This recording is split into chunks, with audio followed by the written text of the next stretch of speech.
নমস্কার দর্শক বন্ধু, আমার চ্যানেলে আপনাদের সকলকে স্বাগত। আজ আমি আপনাদের সঙ্গে আলোচনা করব স্নেক প্ল্যান্ট নিয়ে। স্নেক প্ল্যান্ট কীভাবে পরিচর্যা করতে হয়, কীভাবে গাছগুলো থেকে মাল্টিপ্লাই করবেন, তার বিভিন্ন উপায় বা পদ্ধতি আমি আজকে আপনাদেরকে দেখাবো। তো চলুন শুরু করা যাক। নমস্কার দর্শক বন্ধু, আমার চ্যানেলে আপনাদের সকলকে স্বাগত। আজ আমি আপনাদের সঙ্গে আলোচনা করব স্নেক প্ল্যান্ট নিয়ে, কীভাবে এটাকে রিপোর্টিং করবেন বা এর থেকে এই গাছকে কীভাবে মাল্টিপ্লাই করবেন, মানে আমরা একটা গাছ থেকে কীভাবে আরও অনেক নতুন গাছ পেতে পারি। তো চলুন আজ আমরা এটাই আপনাদের দেখাবো।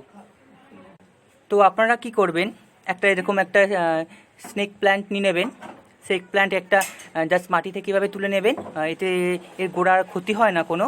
তো তুলে মাটি থেকে তুলে নেবেন এবং তুলে নেওয়ার পর এখানে যে আমরা পাতাগুলো আছে এভাবে একটা একটা করে ছিঁড়ে দেবো। ঠিক আছে, এভাবে একটা একটা করে আমরা ছিঁড়ে দেবো। ঠিক আছে, আমরা একটা একটা করে ছিঁড়ে নেব টপ থেকে, আর কেটেও নেব এটা।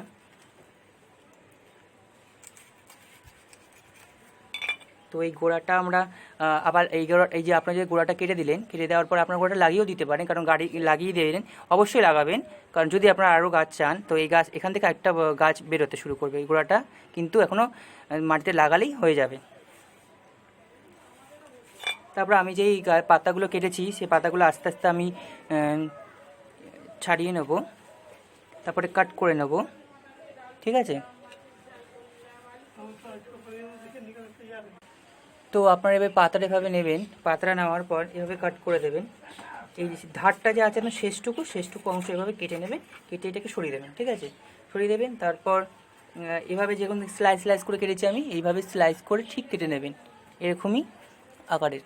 তো এভাবে আমি কাটবো। দেখুন এখান থেকে আমরা 3টে পেতে পারি এই একটা পাতা থেকে। তো আমরা কাট করে নিলাম, এরকম আমরা আরেকটা কাট করে নেব।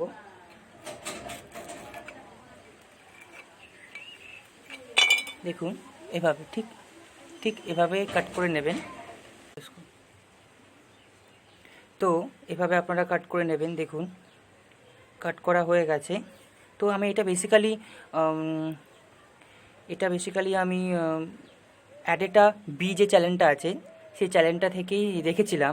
তো আমি এটা বাড়িতেও ট্রাই করেছি। তো আপনাদেরকে দেখাবো, আমি ট্রাই করে অনেক কটাই কিন্তু এর থেকে গাছ পেয়েছি এই প্রসেসটা অ্যাপ্লাই করে। তো এটা আমার ভীষণ ভালো কাজ দিয়েছে। তো আমি আপনাদেরকে দেখানোর চেষ্টা করব আমার গাছটা যে আমি এই পাতা থেকে কিভাবে একটা নতুন চারা গাছ পেয়েছি। তো আমার কাছে আছে, সেটা আমি আরেকটা ভিডিওতে দেখানোর চেষ্টা করবো। তো চলুন কীভাবে লাগাতে হবে আমরা দেখে নিই। তো আপনার এরকম একটা নর্মাল আবার একটা মানে যেরকম আমরা টব নিই, টব কিনে নেবেন 4 বা 6 সাইজের, আপনার যেটা পছন্দ।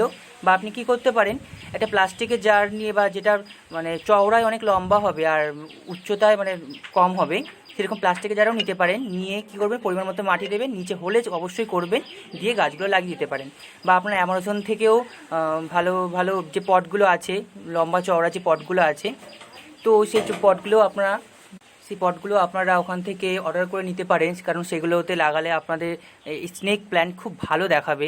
বড় বড় স্নেক প্ল্যান্টগুলো যেভাবে যদি আপনারা লাগান, তাতে পটগুলো কালার খুব ভালো হয়, সেই ব্র্যান্ডের পটের কালারগুলো, আর দেখতে ভীষণ অ্যাট্রাকটিভ, মানে আপনার ঘর আরও মানে কি বলবো, আরও সৌন্দর্য বাড়িয়ে দেবে। তো এবার কি করবেন, আপনারা কতগুলো পাথর নেবেন, এভাবে পাথর নিয়ে যেভাবে পাথর দিয়ে দেন, ওই পাথর দেবেন যাতে ড্রেনেজ, প্রতিবারই যেটা আমি বলি আমার ভিডিওতে, ড্রেনেজ ভালো রাখার জন্য পাথর নিয়ে নেবেন, এবার পাথর দিয়ে দেবেন। আমি এই মাটির মধ্যে বেশি পরিমাণে মানে খাদ দিয়েছি, সার, যে কোনো একটা সার ব্যবহার করতে পারেন। আমি বেসিক্যালি গোবর সার রেকমেন্ড করি সব সময়।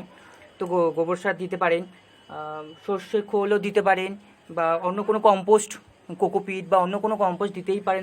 আপনাদের যেটা ইচ্ছে হবে সেটা আপনারা দেবেন, কিন্তু বেশি কেমিক্যালওয়ালা কিন্তু খাদ দেবেন না, একদমই না। নাহলে এটা তো আমরা মানে পাতা থেকে আমরা গাছ মানে চাইছি, তো পাতা থেকে গাছ আমরা করার চেষ্টা করছি, গ্রো করার চেষ্টা করছি।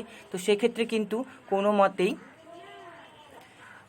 মানে বেশি খাদ দেবেন না, যাতে আমরা গোড়া না, এমন না হয় যাতে না বেরোয়, যাতে আমরা গোড়া বেরোয়, এর থেকে নতুন একটা গাছ পাই, সেরকম পরিমাণে খাদ দেবেন। তো এরকম করে নেবেন, মাটি নিয়ে নেবেন, মাটিটা ঠিক পরিমাণ মতো দিয়ে দেবেন। মাটি দিতে থাকবেন। ঠিক আছে, মাটিটা দেবেন।